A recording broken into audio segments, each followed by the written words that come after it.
2026 FIFA বিশ্বকাপ এখন একেবারে জমে উঠেছে। রাউন্ড অফ 16-এ এক শ্বাসরুদ্ধকর ম্যাচে মিশরকে 3-2 গোলে হারিয়ে কোয়ার্টার ফাইনালে উঠে গেছে বর্তমান বিশ্ব চ্যাম্পিয়ন আর্জেন্টিনা। এদিকে কোয়ার্টার ফাইনালে আর্জেন্টিনার প্রতিপক্ষ ইউরোপের শক্তিশালী দল সুইজারল্যান্ড।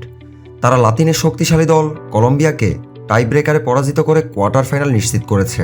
রাউন্ড অফ 16-এর সব উত্তেজনাপূর্ণ ম্যাচ শেষ হওয়ার পর নির্ধারিত হয়েছে শেষ 8 দল। এবার শুরু হচ্ছে কোয়ার্টার ফাইনালের মহারণ, যেখানে একটি ভুলই শেষ করে দিতে পারে বিশ্বকাপ জয়ের স্বপ্ন। চলুন দেখে নেওয়া যাক কোয়ার্টার ফাইনালের সম্পূর্ণ সময়সূচি।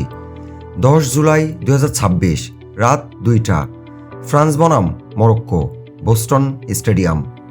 11 জুলাই 2026 রাত 1টা, স্পেন বনাম Belgium, Los Angeles stadium. 12 July 2026 রাত 3টা, ইংল্যান্ড বনাম নরওয়ে, মিয়ামি স্টেডিয়াম। 12 জুলাই 2026 সকাল 7টা, আর্জেন্টিনা বনাম সুইজারল্যান্ড, কানসাস সিটি স্টেডিয়াম। এবারের কোয়ার্টার ফাইনালে রয়েছে ইউরোপের জায়ান্টদের পাশাপাশি চমক দেখানো কয়েকটি দলও।